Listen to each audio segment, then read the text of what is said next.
These days, with so much stuff going on in the world, whether it's anti-Semitism, whether it's new technology, AI, how do we navigate this as a Jew? What does it mean to us? Doesn't mean anything. Alrighty, we're gonna charge the car. We're on our way to the city, San Francisco, and we're gonna discover so much beautiful things in the city today. But most importantly, how is it possible to be, to practice Judaism in a regular American city? Is it really hard? Is it really easy? Is it really simple? Today we're gonna find out. I'm joined here with Daniel from Rabbi. He produces our videos, and we're gonna have a really fun day today, meet some nice people, and talk about really nice, different, interesting stuff. So we're by the supercharger. We'll be all charged up in a few minutes, and we're gonna be on our beautiful, beautiful way. So we're sitting here with, Daniel from Rabbi. What's up, guys? Production manager of all the videos and so many other stuff that we do. So Daniel, we'll start with you because you're a guy that likes style. You're a guy that likes bling. What do you feel about being Jewish? Does it affect the way you choose your style? Does it affect the way you choose your clothes you buy or the style you wear when you go out in the street? I think you always got to kind of be mindful. It kind of makes you got to think about what you're gonna dress as in a way that you could wear whatever you want, but you don't want to be kind of standing out in a way in some neighborhoods in one end, and you don't want to be too Jewish in some places. Yeah, a lot of people are saying on the college campuses, some people are saying that they don't want to stick out as a Jew because then they're going to be targeted. But then there's other people that said they never wore a kippah, a head covering, which will show they're Jewish, but now they wear it wherever they go just to show they're proud. So there's both. I know when I was in Israel last time I was there, we wanted to go to Hebron to go to the tomb of the patriarchs, and the people said the only way you can go without getting into trouble with the Palestinians is if you wear a hat. And if you wore a hat, then that way they don't know you're Jewish. You could just be any kind of person wearing a hat. But so a lot of people would go. They would actually. We met a Palestinian guy who smuggled Jewish people to Hebron, and he would make them all wear regular baseball caps. Wow. So I think in that sense, you got one end of it where you got to be mindful of what you wear, to not be a little too Jewish. Right now, I know there's a lot of people that are really proud and kind of showing who they really are, which is good. But on the other end, also, you could basically, as long as you look good, is there really, what about you? Well, so for me, I think it's about how you wear it, everything. If you are self-conscious and you're always nervous, that's going to draw that energy. People are going to, pick on you. But if you wear it proud, if you wear it, with confidence, then people give back that same energy. They're respectful, especially during this time. Whenever I'm out in public, so many people that are non-Jewish, let's say, maybe not Muslims, but Christians, will come over to me and say, we respect you, we pray for you, we love you. All these beautiful things that in the past they wouldn't say, because it touches them more now.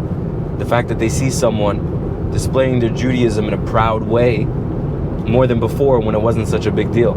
So since October, has anything changed for you directly? It's been a few months now. Yeah, many people... Have you noticed a difference? So many people ask me that question. Since October 7th, do you feel more hate? But this is not the first time I've been getting that question. I used to live in Paris, and there's many Arabs there, and there's some neighborhoods which is really, even the police, the French police don't go in.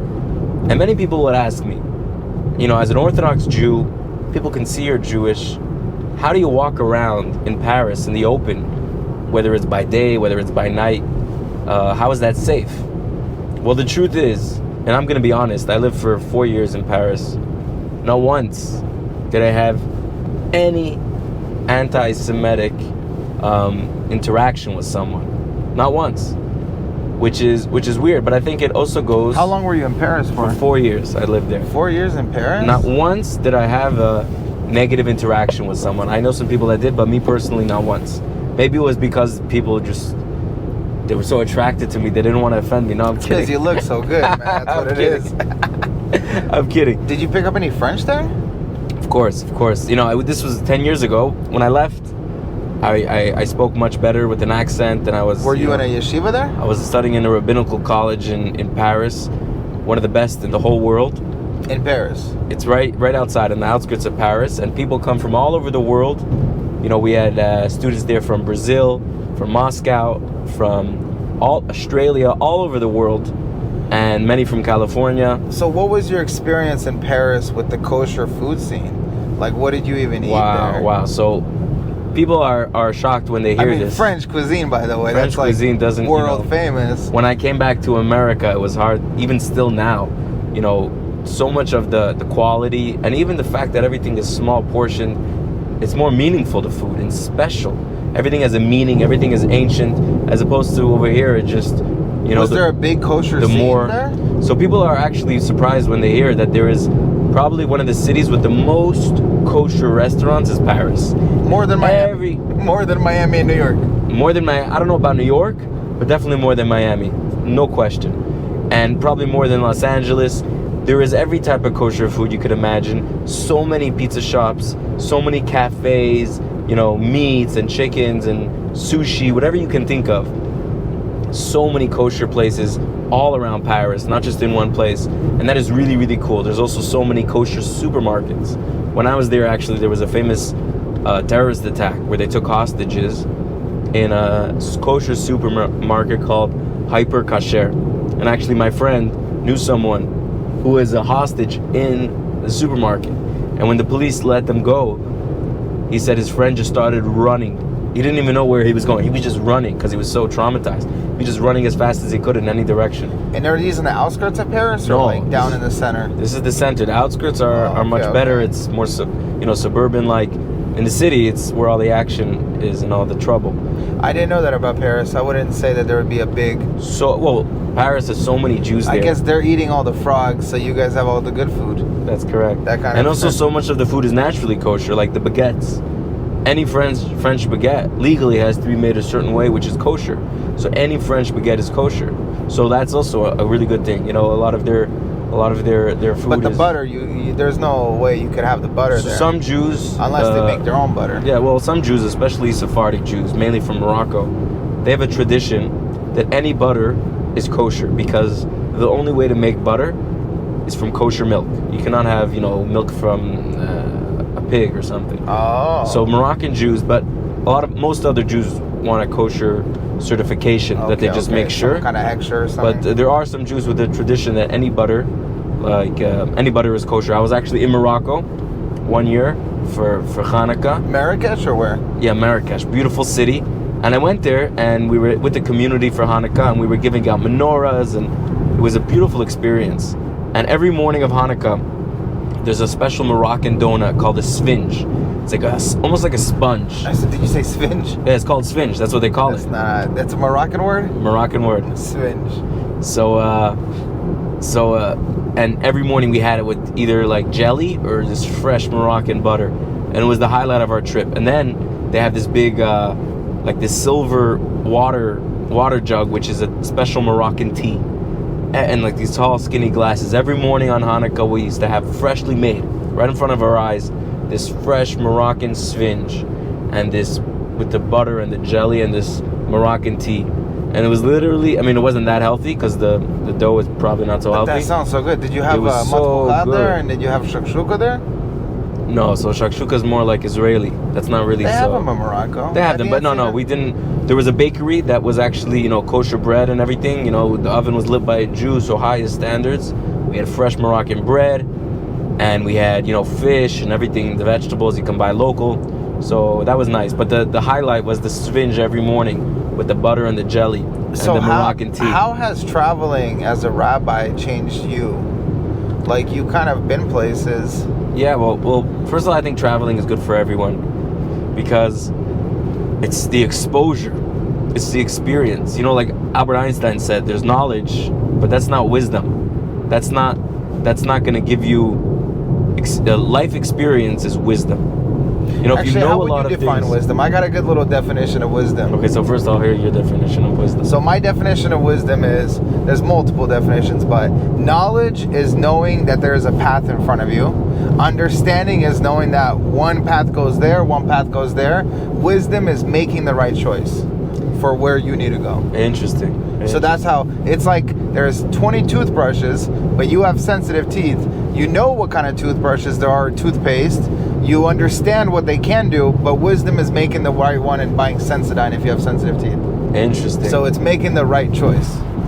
That's wisdom. That's a good way to put it. Well, so the way I look at it is actually pretty similar.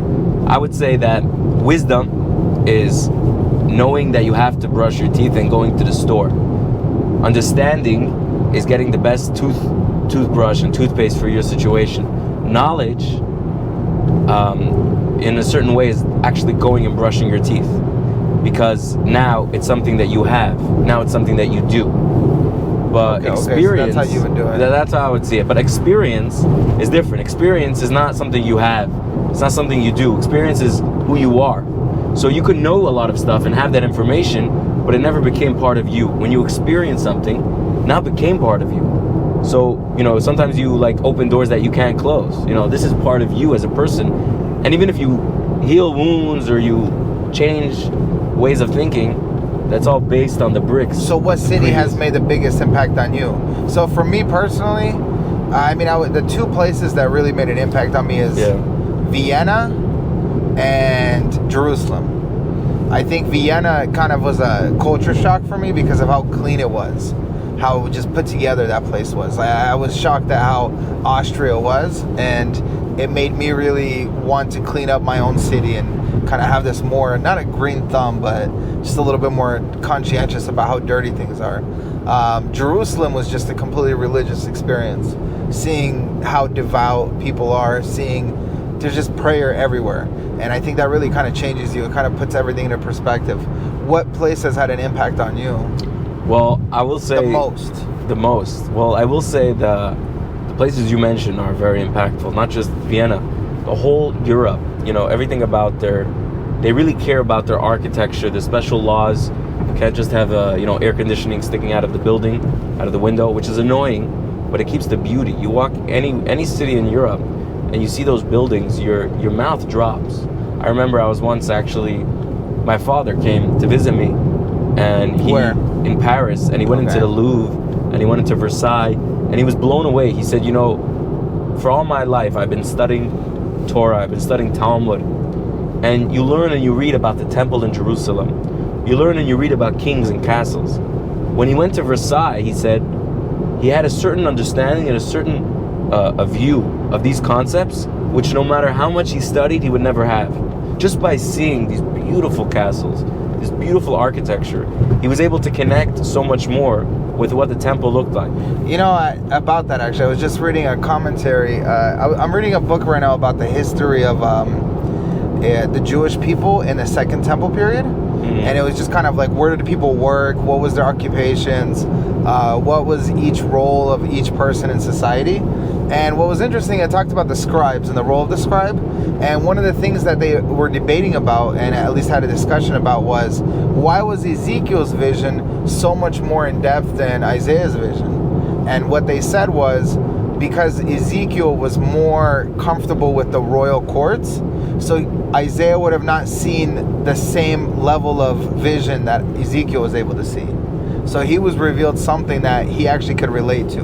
Very interesting. And so it's kind of an interesting thing. A lot of the times the things that we get put into places that can relate to us.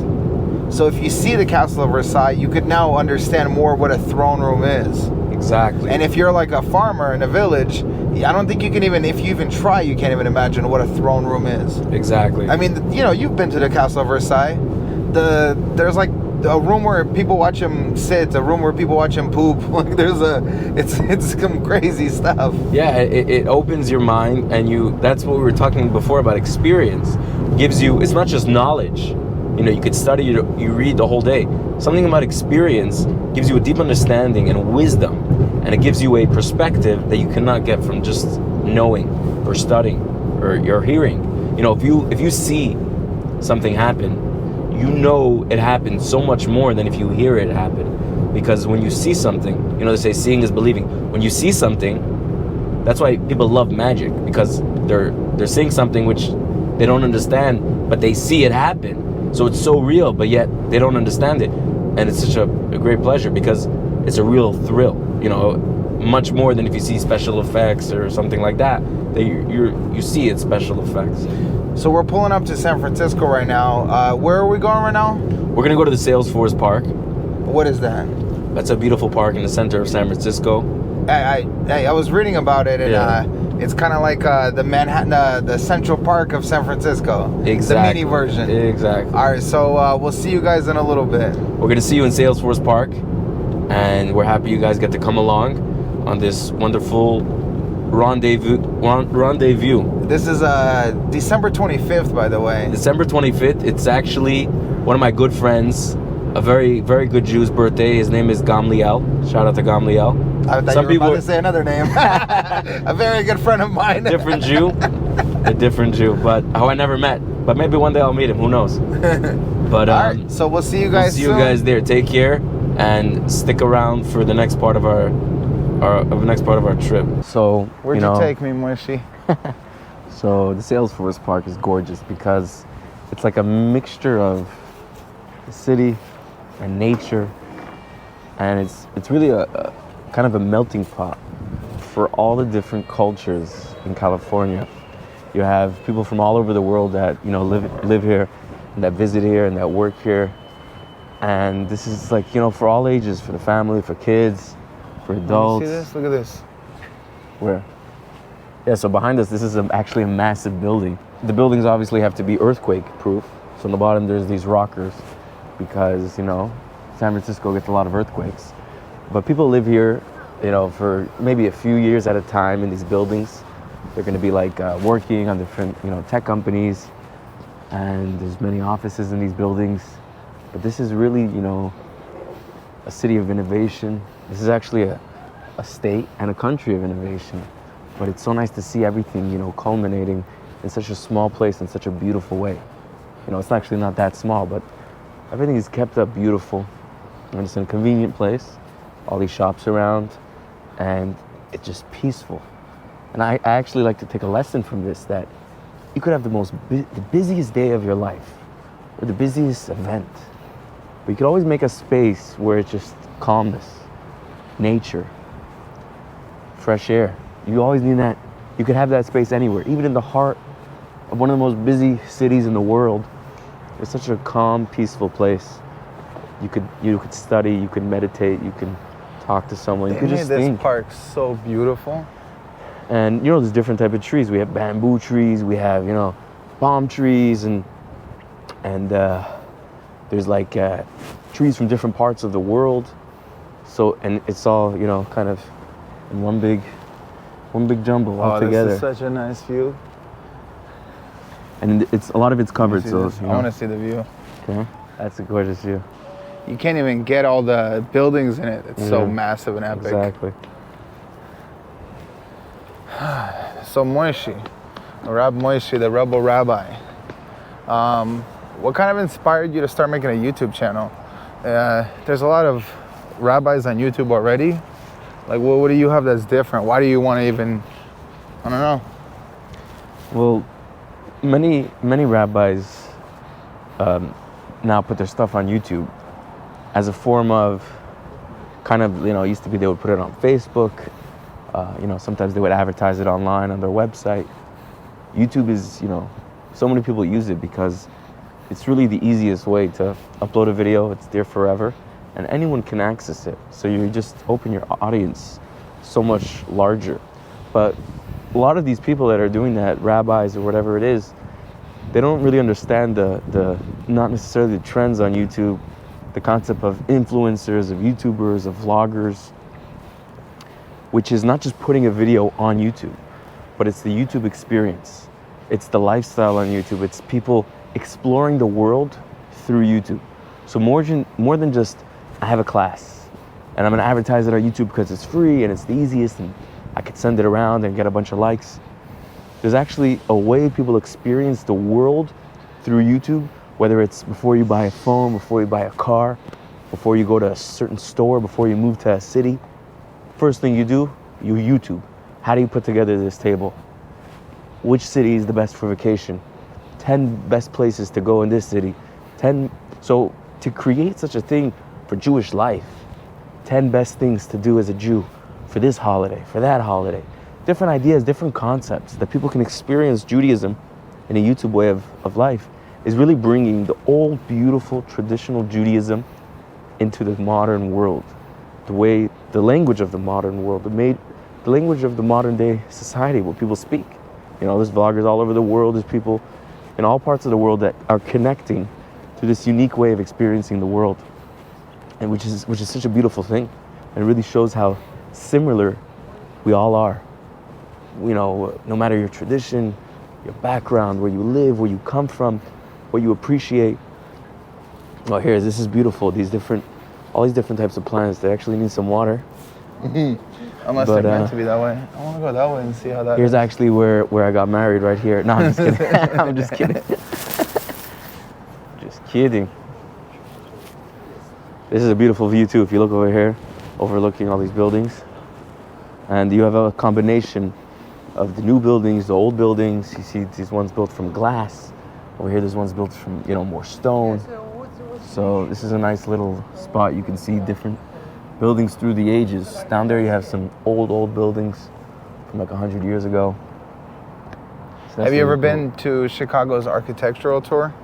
No. So they take you on the boat and they explain each style of architecture that the city is built on.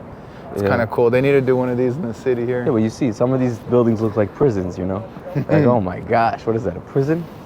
But I like the open concept more where there's just everything glass, just brings the sunlight and the nature and openness. Because you're in a small space, you want to feel as open as possible.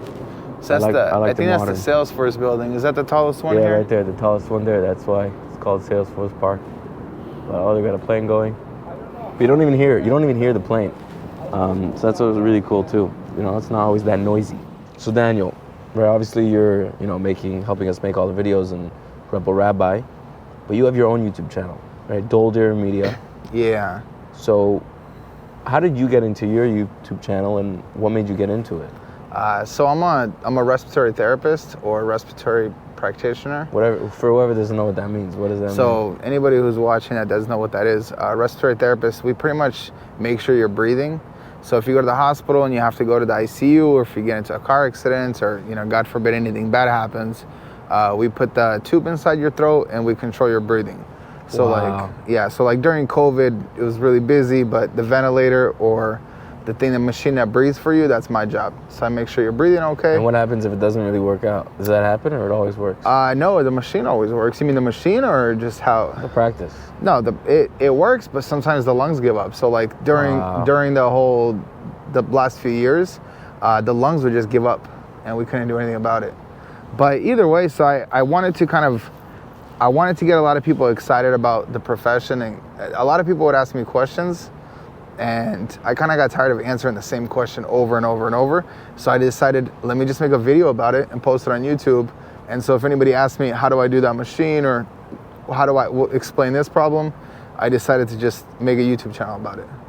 I love it, yeah, because some people are, you ask them what they do and they don't want to really talk about it. Some people are very open to talking about it, but then you have a lot of questions and you're always saying the same thing. Some people like that. They like just talking the whole day about what they do, but most people don't. So you could say, look at my YouTube channel.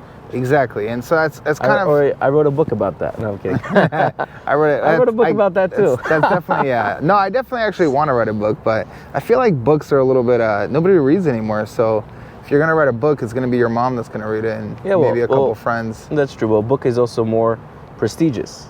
If you make a YouTube video, much easier, and you're gonna reach much more people because there's so many books and not so many people reading every type of book, but a book is of a legacy. A book is, there's nothing like the good old ink and paper. It definitely leaves behind something. So yeah, that's kind of why I started a YouTube channel. What about you? Like, what was your motivation, at least? So obviously, before we started making, professional YouTube videos, really, I always had this concept of trying to reach people through using media, social media, maybe podcasts, YouTube, because I was so excited about the opportunity of how much, we can reach people and how much we can, really have almost a community internationally on YouTube. It used to be you had your favorite actor or your favorite comedian coming to town and everybody goes in to watch the show, or everyone goes to the theater and you want to get an autograph. But now there's communities on YouTube of entertainers every single day you can watch and you can be part of no matter where you are. So that's something really cool. I mean, that's kind of true. Like just 10 years ago, if you wanted to meet a rabbi, you'd have to go find a community. Exactly. It's kind of uncomfortable, but now you can just Google or YouTube a rabbi. You can Google, YouTube, all the information is out there. But what's special about a YouTube channel is that there's so many elements that can be part of it. So much you can do with videos on each topics that resonate with people, that people understand, and that people enjoy. And people learning is something so special. People being entertained is something that everybody wants. And if you can mix the two, then you have a perfect formula. Because why rebel rabbi though? Why not? Why people, not obedient rabbi or orthodox rabbi? So many people ask me, like, we look at you seem like a nice guy, but you don't look like a rebel. Somebody said you seem like a nice guy? Yeah. You heard this before? It was actually your mother. No, I'm kidding. But you met her before? Nice lady. Mamushke. But so people say, we're expecting a rebel rabbi to be maybe with pink hair, with some, nose rings, maybe tattoos. That's coming next. But I know a guy. Or they say, I know a guy who knows a guy. But there's actually, Jewish law speaks about dyeing hair. When the woman and man dye hairs, in what situations, allowed or not allowed. It's actually interesting. Are you not allowed? Because allowed? people, it's not a modern thing to dye your hair. People have been dyeing their hairs for years. So, are you allowed? That's a good question. That's a whole nother. You opened the whole. That's a whole can of worms. Whole can of vegan worms. No, I'm kidding. Whole can of worms that we're not going to go into now. So. We'll talk about it a different time. But generally, generally. Well, generally the is concept it general no or general dying, yes? So it's complicated because if it's for style and beauty, right? There's always this concept of dyeing hair and women and stuff like that. The question is, how much are you altering your natural appearance? Like, different tattoos, which is altering your actual physical skin, is problematic in many cases. So in general, dyeing the hair for men is different than for ladies. Because for men, if it's styling like a lady, or is it for health? There's many different opinions. But generally, the dyeing in Judaism was very common for the different garments people used to wear. The traditional tzitzit was actually dyed blue. It's from a special. It's from a snail, right? Snail, or some kind of a shamir. So Judaism has a big role on how you appear and appearance. How does that play with you? Like, you think rabbi, you think black and white. When I was in Israel, actually, one of the Russian Jewish people there was like, how many penguins were there? And I was like, what do you mean penguins? And he said, the Orthodox people. That's funny, yeah. The black suit and a white shirt. Yeah. A lot of them have a belly. So looks like a penguin. How do you deal with that with rebel rabbi? Well, that's a very good question. So first of all, going back to what we spoke about before, why rebel rabbi? Is it like a rebel who's a rabbi? Is it rabbi of rebels? Or is it rebel and a rabbi? What's going on exactly? So what I usually tell people is that most people think of a rabbi as not a regular type of person, meaning everybody's living their life, taking a little from here, a little from there, a little spirituality, a little enjoyment, a little pleasure, and then there's a rabbi, and they think a rabbi is someone who is a different type of human being, is not living the same reality as them, doesn't have happy moments, sad moments, doesn't enjoy life, doesn't have ups and downs, doesn't have temptations, doesn't have the regular experiences which humans do. So the concept of rebel rabbi was to show people, even if you consider yourself a rebel, you can still be a rabbi. You just have to know how to channel your energy and channel your talents. You don't have to be born or be a monk or be someone who's secluded from the world. even if you're a rebel, you can be a rabbi. And this is what we're going to show you how to do, not to become a rabbi. So is this a new generation of like thought? Well, is I this think, like I a think, next wave of rabbinical thought? No, I think it's a personality thing, but it's also in different eras. You had the Maimonides, for example, was a rabbi, and he was one of the most well-known rabbis till today throughout the world.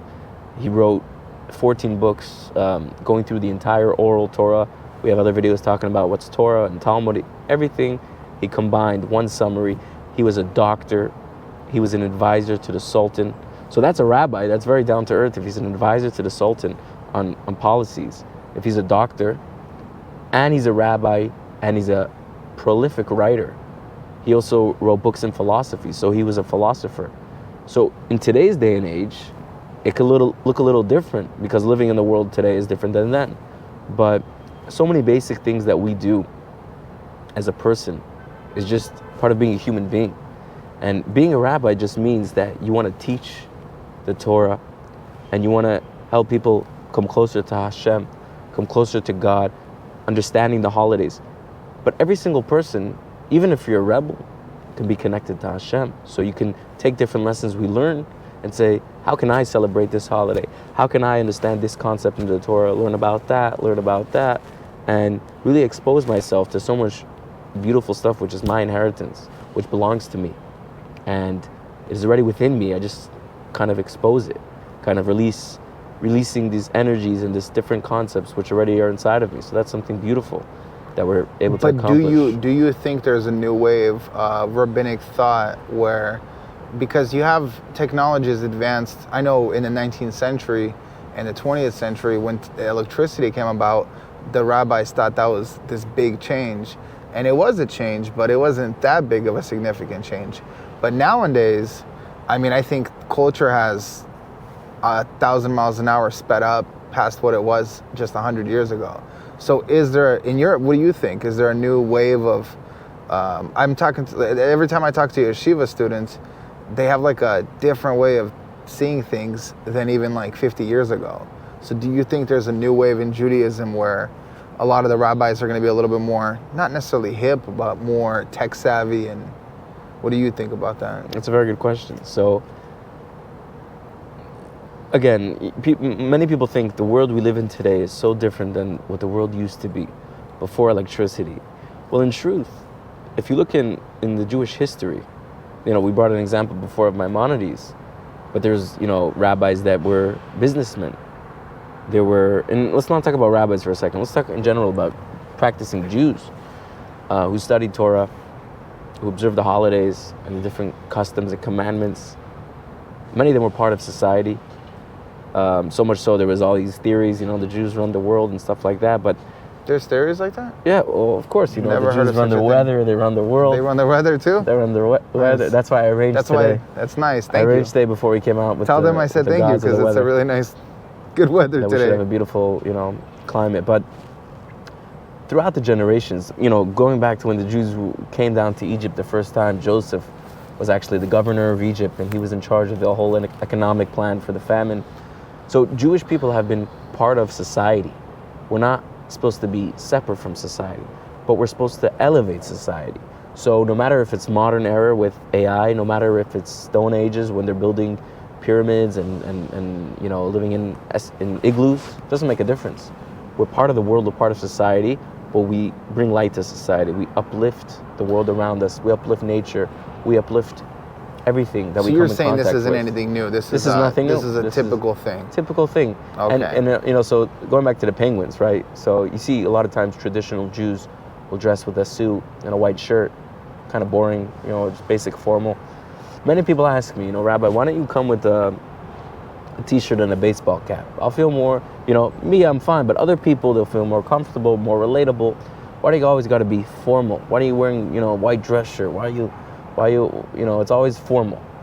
And so something interesting I thought about was if you have a lawyer, right? A lawyer, when you come to court, you want him to be dressed up with a suit and tie. You want him to look professional, crisp, good presentation. You don't want him coming with a baseball cap, even though it doesn't make him less smart or less of a good lawyer. It's just a certain respect to the court system, a certain respect for the clients, respect for his job, for his position, same as a judge or a politician. So a rabbi has the same element. A rabbi has the element of the position he holds, what he represents, what he's teaching, people he's helping, respect for them. So the difference between a rabbi and a lawyer is that a rabbi is never really off. A lawyer goes home, he puts on his jeans, and he can go for a walk. But a rabbi, when he's walking, he's still a rabbi. He's still getting calls. He's still getting calls, and people are coming over to him and speaking to him, and people are still learning from him. So at the end of the day, it's a big responsibility to be a rabbi because you're never off. But are you allowed to wear regular clothes, or by I mean regular, like non-formal clothes? Well, of course, if I'm gonna go on is there like an actual because if the way the world I guess sees the Frum community, the Orthodox Jewish community, is that they're not allowed to. Like, I don't see it. I you always hear about Amish people not able to wear buttons or whatever, zippers. I don't know what level of technology they stop at. Very good question. Is that a thing in Judaism, or can you just go out? Very good question. So in Judaism, when it comes to clothing, it doesn't say anywhere in the Jewish scriptures you got to wear this and this type of clothes. What it does say is the concept of modesty. Okay. So as long as you're dressing modest, there is no issue. If I go hiking, I'm not going to be wearing a white shirt. I'm going to put on a hiking shirt and hiking shoes and hiking pants, right? Because I think the world sees, like, a lot of people see Jewish people swimming in the full gear, So for ladies, I mean, a man will wear a typical, usually a bathing suit, maybe a swim shirt. But obviously when you're taking a shower, going to the bathhouse, these are not places you got to be dressed, especially when they're in private. But for ladies, the concept of modesty is their private parts, and different parts are considered more exposed of their body. Like the hair. If they're married, their hair, the upper legs, the upper arms, the chest, the lower chest, and areas like that. Ideally should be covered always in public. If they're in a ladies only gym, it's not really an issue.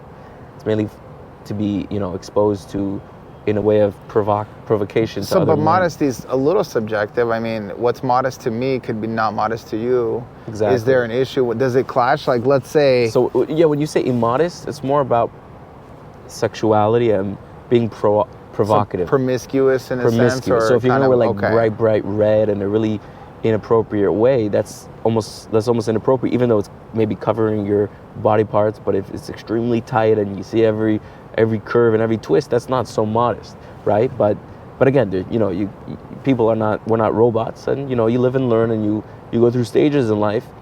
The main thing is obviously to keep the inner connection and keep the core and know who you are, and not to be, sidetracked. But if you're going to be too tough on yourself and be, taking every single little inch and every single hair breadth as if that's the main part of your connection to God, that's not sustainable, right? You got to be sustainable. You got to make sure that you don't get carried away, because everyone has a little bit of mental illness. Many people speak about this.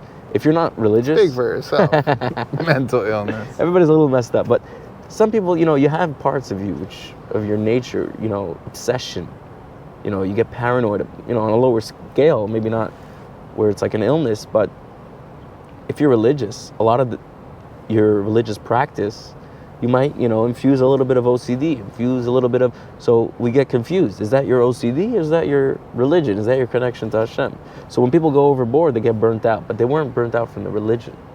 They were burnt out from the mental health, from the obsession, from not doing it in a healthy way. So you're saying a lot of Jewish people have mental health disease? Well, no, there's Christians like that, and there's even people that are not religious. Even people that are not religious, they're, when it comes to different aspects in society, so they don't have, let's say a religious place, but they'll have that, OCD or obsession in other parts of life, whatever they're different things they're advocating for, different lifestyles they're choosing, what they want people around them to be like. You see it in so many different scenarios. So it's always important to differentiate when you're doing something. Is this the way it's supposed to be done, or is this me infusing my own personal emotions, my own personal stress, is this a vice for me? If something's, even Jewish practice is a vice, that's an issue. In Judaism, we've accustomed to Friday night to say a blessing on a cup of wine, right? If you're gonna start drinking too much wine, you can't just say, oh, we have to drink a cup of wine. I'm gonna get the biggest cup in the world, Do You know, have the you seen famous those? video. They're the big There's bottle. a lady says 1 cup of wine, and she's a massive glass Gloop. that Is can that the hold one? 7 bottles. Yeah. But so obviously that's obsessive, and you can't blame that on Judaism. A lot of it boils down to wisdom. A lot of it boils down to using your senses, They say a joke that when a rabbi gets ordained, so they get ordained on the books of the laws, of the Jewish laws, which is four parts of law. You know, there's money, there's food category, different other categories of Jewish law. And then there's the 5th category. That's common sense. Oh. And that's very important. And in the Torah it actually speaks about that, the Bible, about asking the rabbis what to do in situations. The rabbis will help you in situations based on the study they have, based on the advice they get from previous rabbis, all the way back to Moses, about what is good for this situation. So my experience has been, you don't really have, when you run in other circles and you meet people from other cultural backgrounds, they tend to be a little bit more, you have to do it this way. It's kind of our way or the highway. My experience with Judaism has not necessarily been that. It's been more, you're on your journey, I'm on my journey, and this is the way I do it. You don't have to do it my way, but this is the way I do it. So nobody's really kind of forcing it upon you. How do you view that? Like, I don't know. Is that like a Jewish thing, or is that just like a specifically Chabad thing? Interesting. So you mentioned Chabad. For people that don't know what that is, we speak about it in some other videos.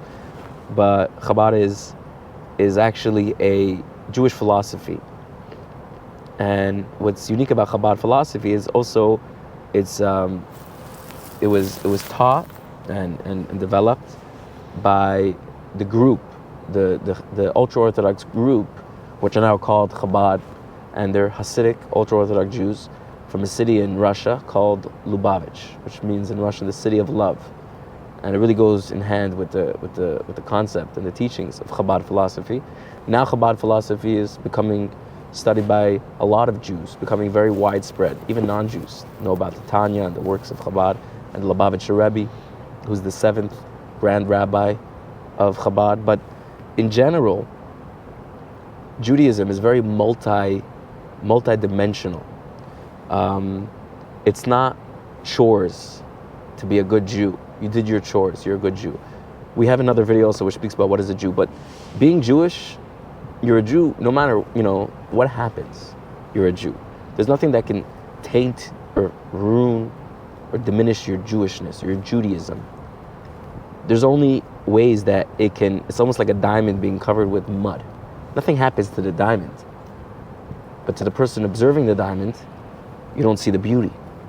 So maybe there can be sometimes a person gets carried away in life and they can get a little lost and they can kind of get some dirt over their diamond, over their Jewishness.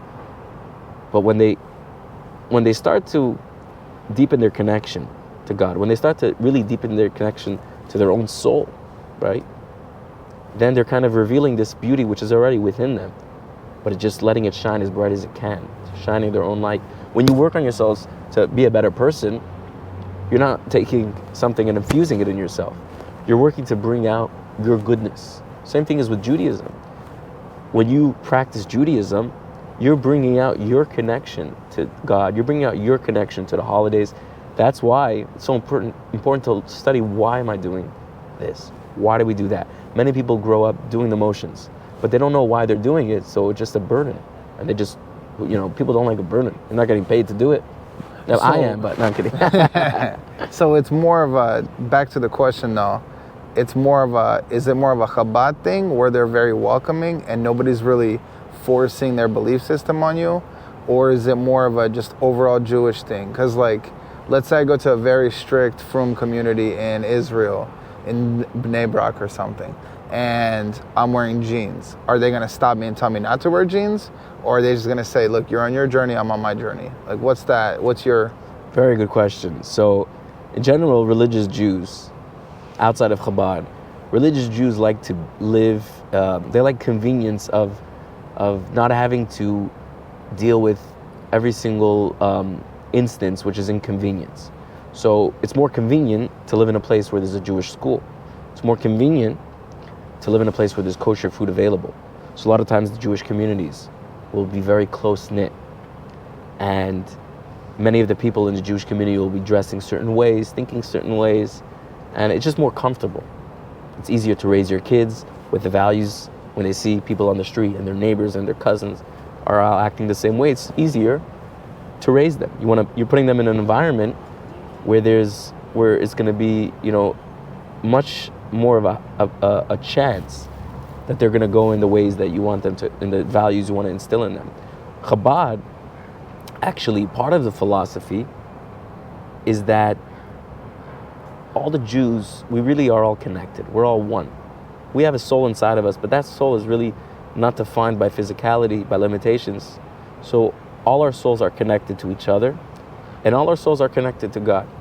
So if there's a Jew that grew up in a different environment than you did, or went through different stuff in his life, that doesn't make him less connected to you. That doesn't make him less of a Jew. So we feel that,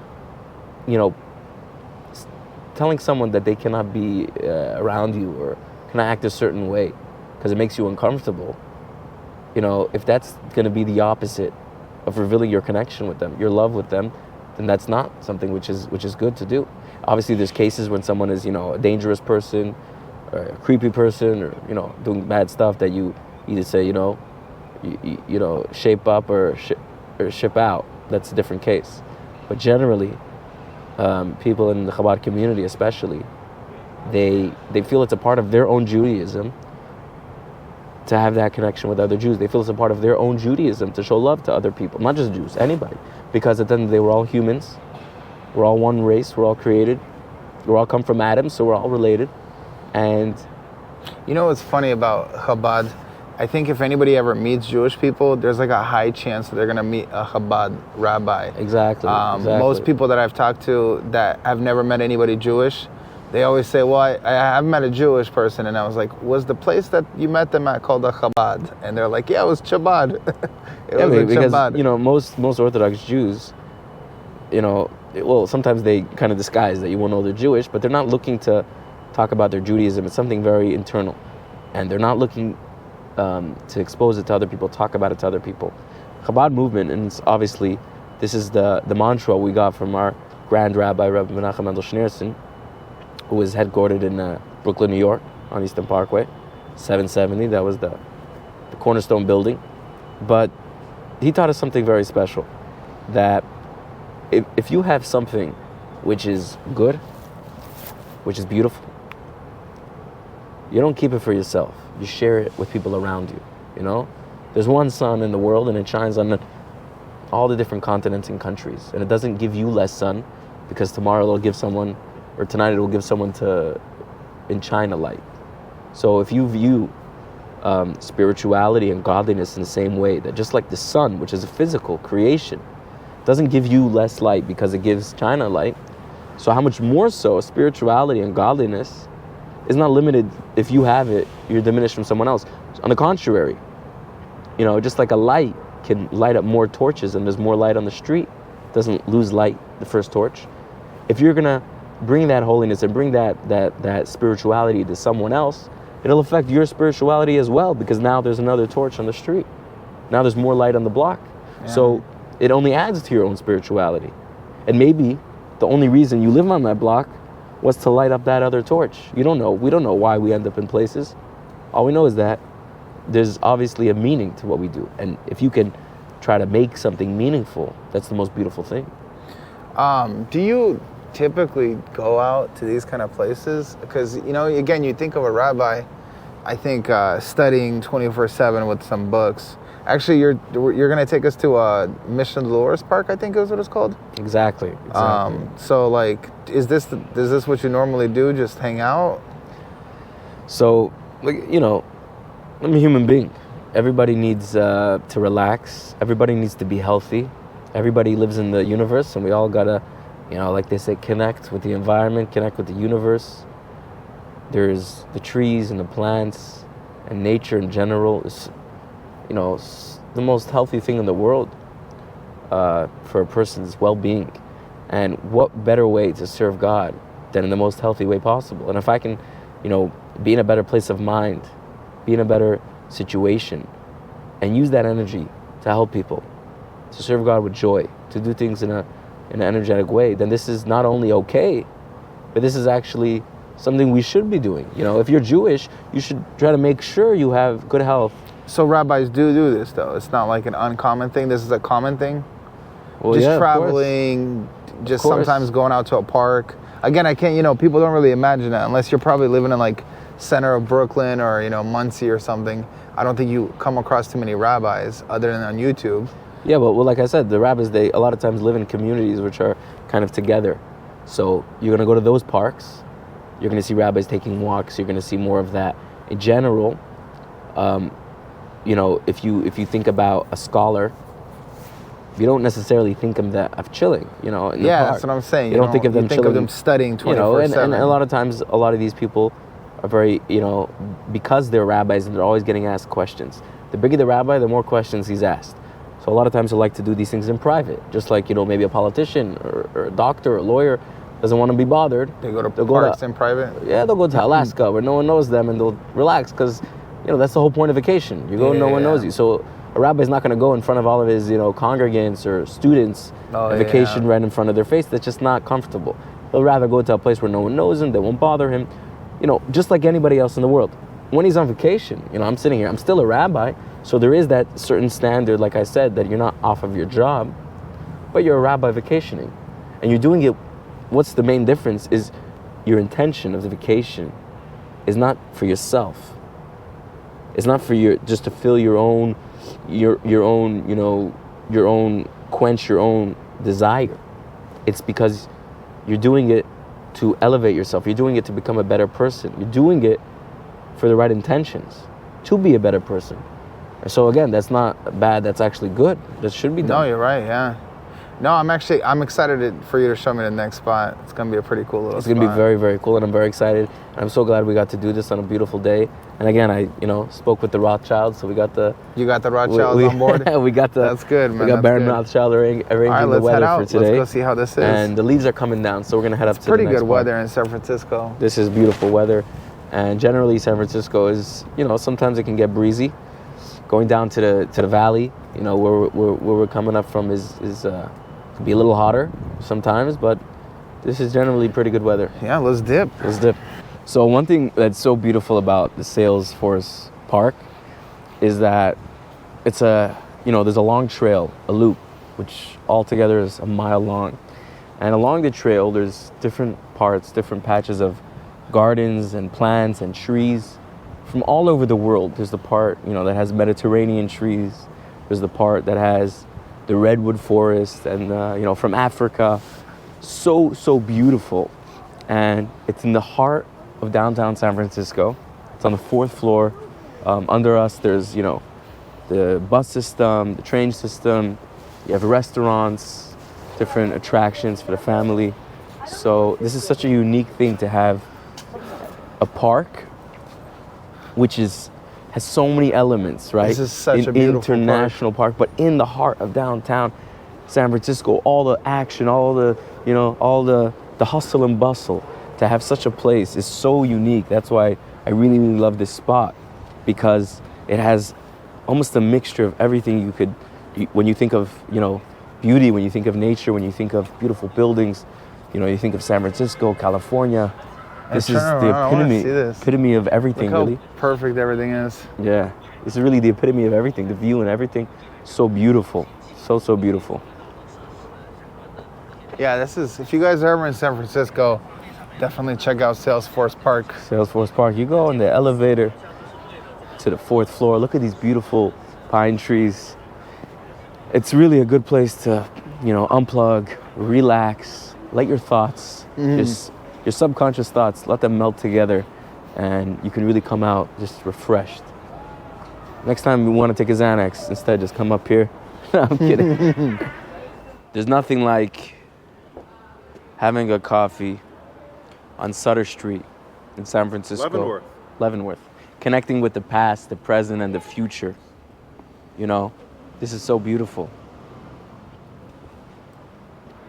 Today's the birthday of 2 famous Jews. Gamliel. No, it was 2 days ago. And then another guy who was born in Nazareth, Bethlehem. The common denominator, both came from the same land, and we're both, some will argue, are Palestinian, but we have nothing to do with that term. Nothing. Absolute zero. And you're both the Messiah. I don't want to be killed. I don't want to be crucified. So Daniel, were you ever in Bethlehem, No, the West Bank? no, because you have to be Palestinian to go there. That's true. That's Well, true. not necessarily. You could make your way around. First of all, if you serve as a soldier, you could head over. Yeah. Well, And- what is there to do there? It's just a little village. No, It's it's very not true. ancient. It's a very it ancient has place. significance. But I'm So saying, like, what's, you need to know what. But city of David, I know that, but I mean, like he was from there. there's a concept in Bethlehem is in the Bible. What are you talking I about? know Hebrew. Bethlehem is Damatoshiv. You need to Bethlehem, know I what know. to return to your Oh yeah, your yeah. opponent. So even if you don't agree, You wanna can't be know the one-dimensional. You can't be facts. one-dimensional. Right. You want to. Oh, So even if you, yeah, connected. okay. We're mic'd. No, I'm just saying you don't want to be one-dimensional. That you only like a horse is good to be one-dimensional. Right. But we're not horses. We're Knowledge is power. we're intelligent. The more we know, the more we could use our knowledge for our advantage. We're not saying we're going to manipulate people with the knowledge. No, but it's a village. I mean, what I'm saying Agreed. is it's no, like a but village. as you part know? of visiting there, people will learn and do their homework and do their background. What year exactly we're talking? Who are the people? What were they eating? What were they sleeping? I think Nablus would be cool. Nablus would be go to visit, like Gerizim. Oh, with That the would be Mount of cool. Olives. Bethlehem is northern Israel. Nablus is already in the West Bank. It's already West Bank, but I'm saying that'd be a cool Yeah, place yeah. to go to. That's, I think. I was in Nablus actually. It's very close to a site called Har Grizim. Har Grizim, you can see actually Grizim, Shomronim. You can see Samaritans. Samaritans. The Mamish live like the Fito Shebektav, but they have nothing to do with Torah So they're Shebektav. making like a Passover. They're making the sacrifice, like these guys. They still Yeah, do yeah. it. They don't they light still do they it. don't light the light on the Sabbath because it says Lo Yisevahu, so they take it literally and they don't take the interpretations. So no lighters. In Sukkot, the Dalit Minim, they put it on the schach Oh wow. and so on. And then, and the you know how tefillin they put the ketoitofus, ben enechem it says, right? So they Exactly. actually put it between the eyes. It reminds me of a guy. It was like there's a show caught in Providence, right? It's a lawyer. It's a judge giving people parking tickets. How you doing?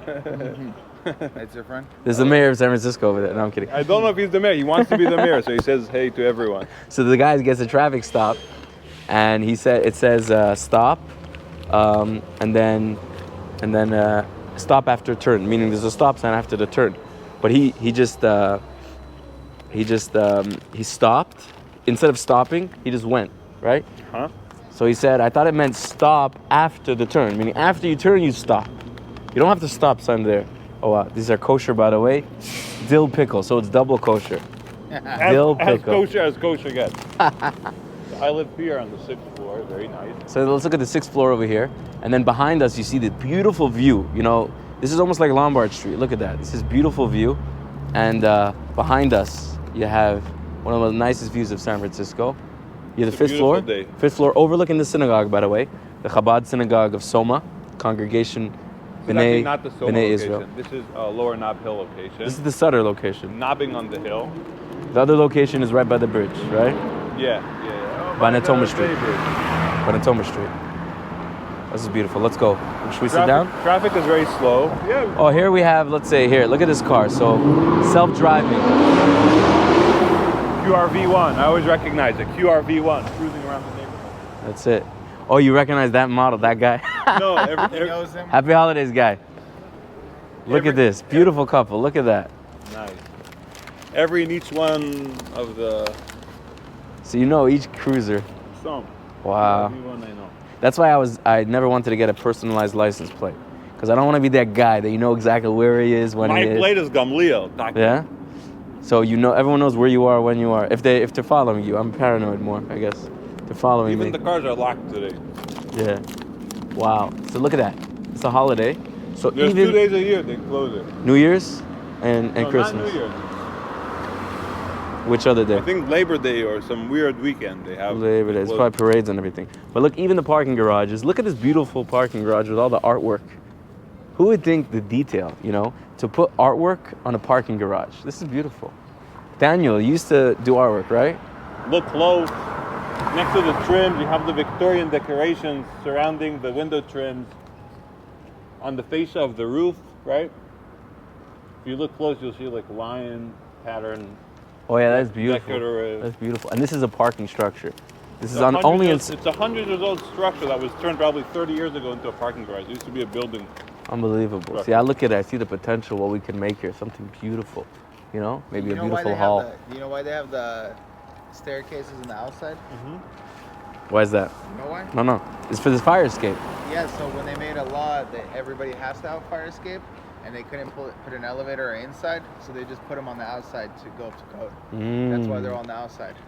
Wow, yeah, all these buildings, the old ones, They're too old, yeah. They all have fire escapes on the outside. But it's also like a little At porch. least 8 years old, I think. Could you use it as a porch or This is no? 100 years old. Could you use it as a porch? I do.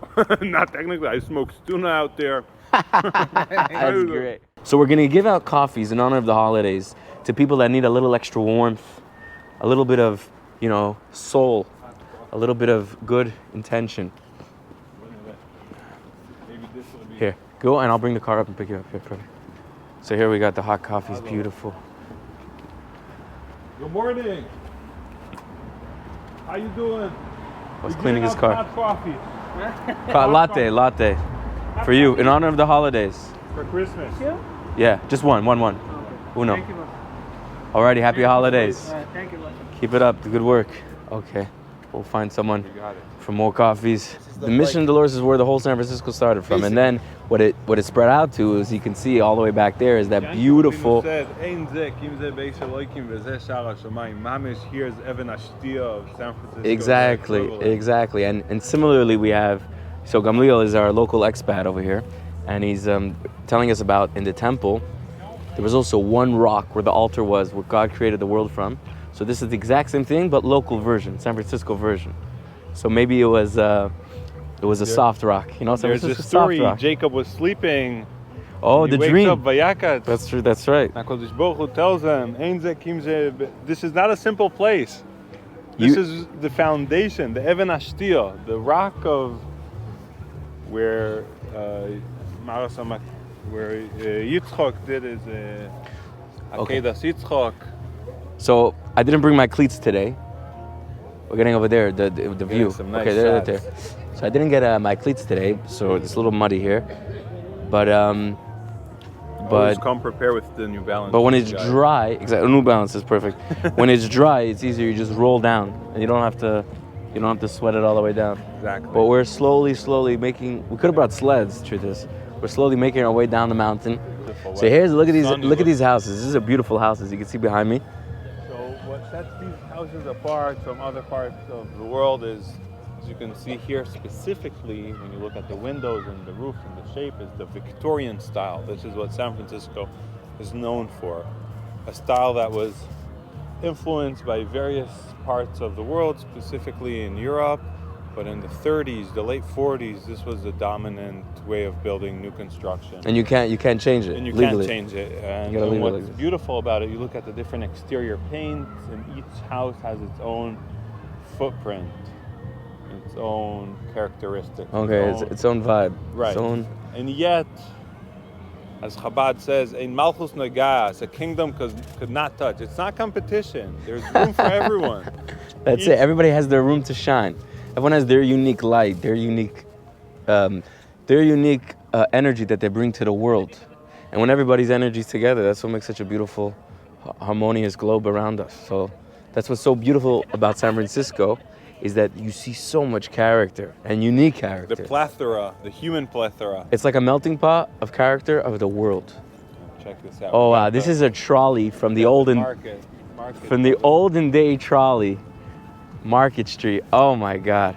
So this is actually a perfect place. You want to bring your dog, you want to read a book with a pig. Celebrate a birthday. Today is Gamliel, our local expat's birthday. So we want to wish him congratulations. Thank you. He should have a good year.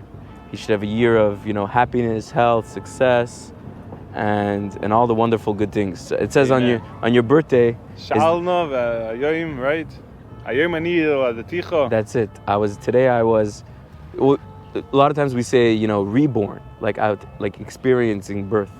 So some people experience birth every day, mindful people, enlightened people. But especially on the day you were born, it's a day of reflection and a day of celebration. The first time in the Bible it speaks about birthday parties is Pharaoh. which is a negative thing. Negative thing. So you would think, what does that have to do with Judaism? But the truth is, The pshat is it has nothing to do with Judaism. That's the pshat. Has to It's do- not a Jewish concept. no, that's not true. So here's the thing. Here's the catch. So in Chabad, this is what one of the differences. What we spoke about before, Chabad being more, trying to open and elevate the world, is that in Chabad, there's a custom to make a big deal out of your birthday because you're focusing on the part of my unique light that my birthday, obviously, that's why I'm here, is bringing to the world. And how can I share that light with other people? That's why a birthday is a time for a party. A birthday is a time for friends and family. So that's why we're here with Gamliel today.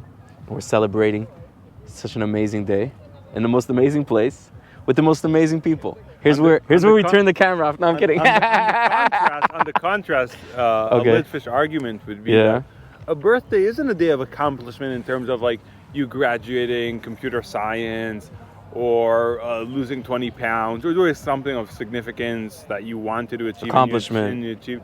It just happened today, a day that your mother gave birth to you, so she should get the cake. You have nothing to do with that achievement. You just happen to survive one more year. You know what they say? out in They say the elements. famous thing. I wasn't. You tell your parents, you didn't ask me before you had me. Parents say, why are you being disrespectful? Well, Right. you didn't ask me to come. Right. I love that. Alrighty, we'll go. What's the answer as a parent to tell the Okay. kid back? What did you say? I can say the same to my parents, but that's the cycle of life. That's Yeah. the way it works. So There's an old Jewish teaching which says, it's not your choice to be born, and it's not your choice when your final day is. That's all happens to you. And even if someone unfortunately commits suicide, at the end it was written in his book that unfortunately that would be his day, and it happened to work out in that manner. But everything happens so in there's the no world. bchira chofshis, you're saying. I think we have choice how our decisions we make, but not our entrance and exit. There's no bchira chofshis. There's no free will when it comes to when you die. No, and even if someone, God forbid, commits suicide, there's two things that are not connected. There's his, bad decision or sad decision, and then there's the day he was supposed to leave, and it happened to be on the same day. But there's no really, at least the way I look at it, there's no real, God gives you life and God takes life. But so there's a guy, tells his friend, I want to die like my brother, peacefully in his sleep, not like all of his passengers on the back of the plane. Mind you, another story. Okay. A guy is going to work, driving to work. He's getting a phone call from his wife. Mm-hmm. She's calling, saying, "Itzik, be careful. Did you hear what happened now on the news?" He says, "What?"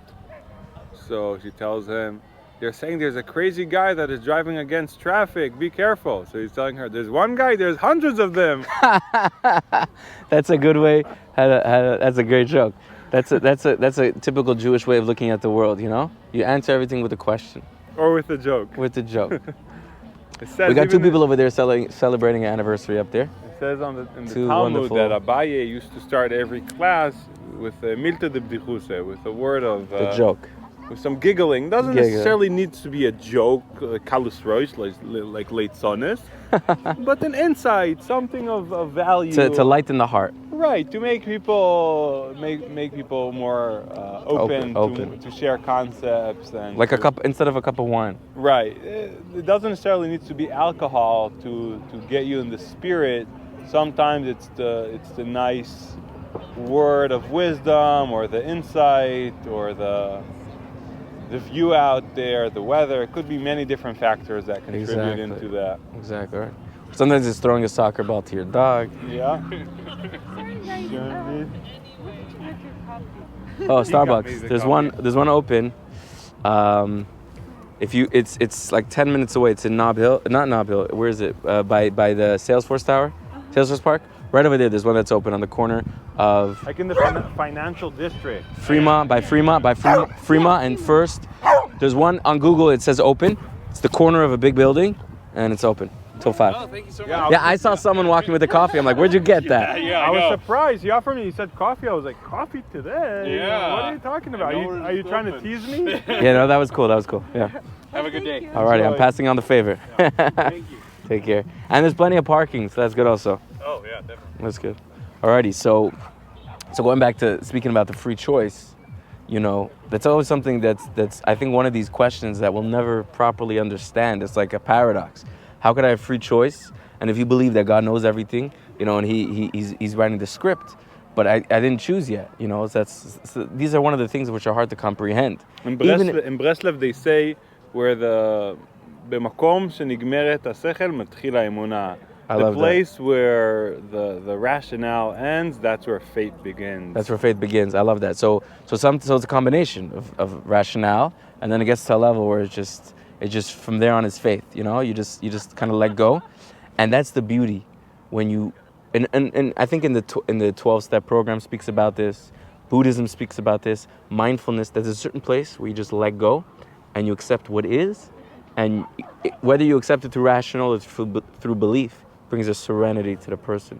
So most religions, most mindful practices, yoga, is accepting and letting go of, instead of trying to fight and trying to, battle every single thing you have, just accepting who you are, what you're feeling, what you're thinking, and knowing there's some things you understand, some things you believe, some things, love is not really rational. If someone's in love and you explain them how it's terrible for them, nothing will change their mind. So, if someone's going through a breakup, you explain them, it's for your good. It won't change. It's above rationale. It's love. It's something which is part of your core. So same thing with belief. As it says in Ecclesiastes, מים רבים לא יכלו לכבות את האהבה, ונערות לא ישטפוה. That's right. אם ייתן איש את כל הון ביתו באהבה, בוז יבוז לו. That's right. So no matter, you could have the strongest tsunami in the world, and you can't push away the love. You can't push away the yearning. You can't push away the fire and the passion within a person, whether it's towards his creator, whether it's towards his fellow. So that's something so beautiful about connecting with yourself and elevating your core self, that you should be on a higher frequency. Coming to a place like this really higher your frequency. It's just so beautiful. Gives you perspective how the guy that cut you off on the freeway and the stress you have from on the way DMV, here, someone cut me off, and I was like, I gotta cut them back. And but then I'm like, you know what? No, we're going to. All of those things, you come here and it's nothing. Nothing exists. You look at the structure, and it's a really humbling insight that reminds you that you are nothing. You're a piece of dust that one day is here, the other you're not here, and you just want to make the best out of it, right? So.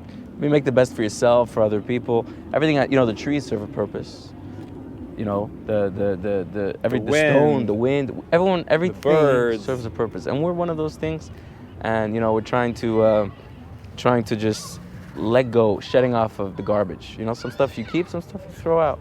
So the mental garbage, the emotional garbage, the political garbage, everything that's divisional, any garbage in our lives, whether whatever it is, we can just throw it out. Simple act.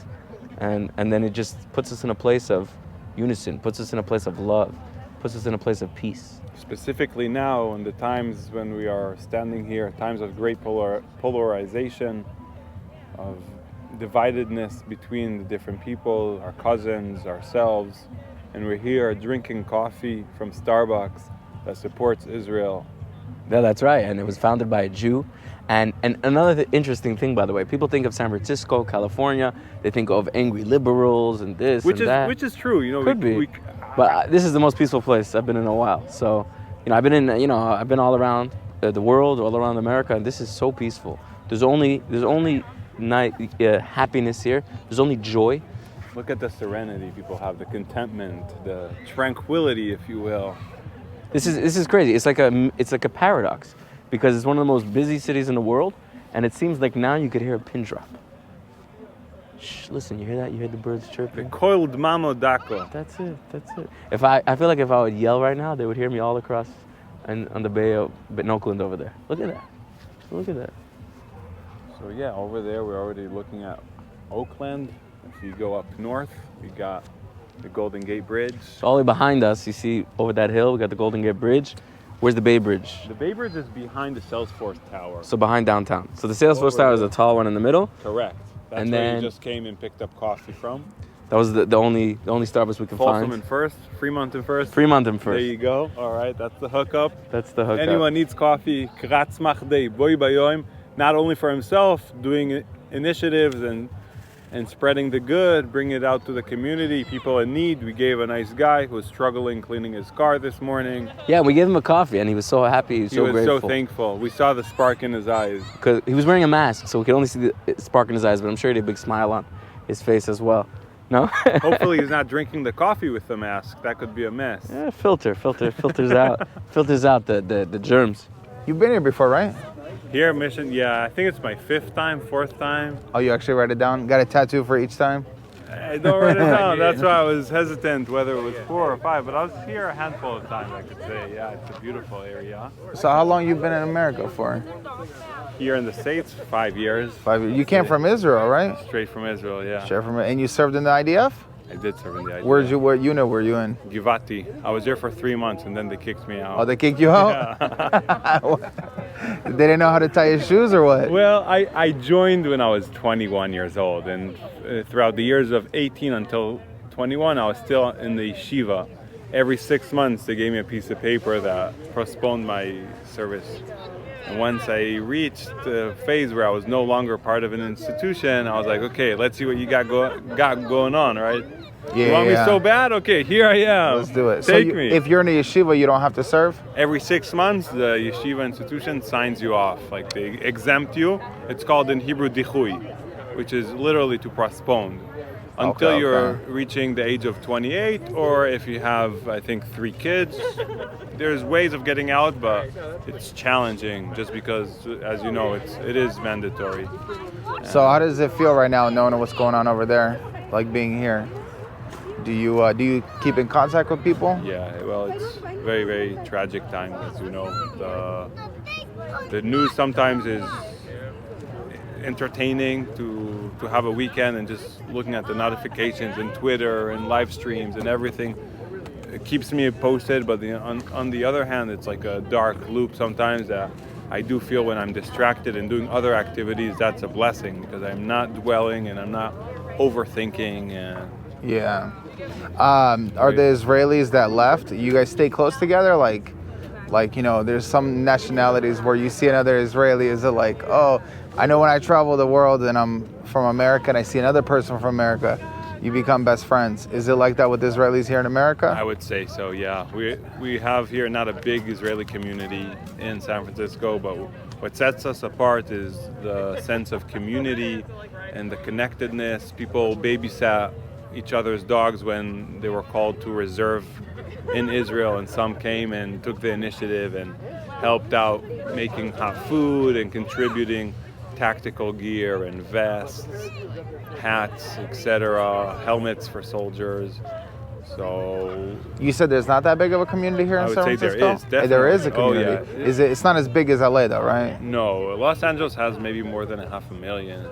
So the Bay Area, we have not a lot, maybe 5,000, I would say, 10,000. There's a lot of local Jewish people, but not a lot of Israelis. There's a lot in San Jose. They're scattered around all over. Are they from or just more? Not really from. Most of them have a very high spark and connectedness, I would say, to the community, and especially here abroad when you're so isolated and not connected to a lot of things.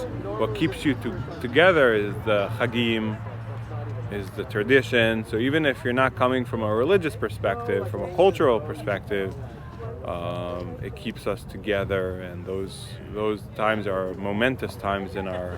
Are people... I know Israel has a reputation for people being pushy a little bit, you know. Yeah. Are they... Elbowy. That's the most That's the most important part of your body in Israel. You're always in a hurry. You're always got to be the first one. Exactly. Has it kind of prepared you for San Francisco, or is San Francisco worse?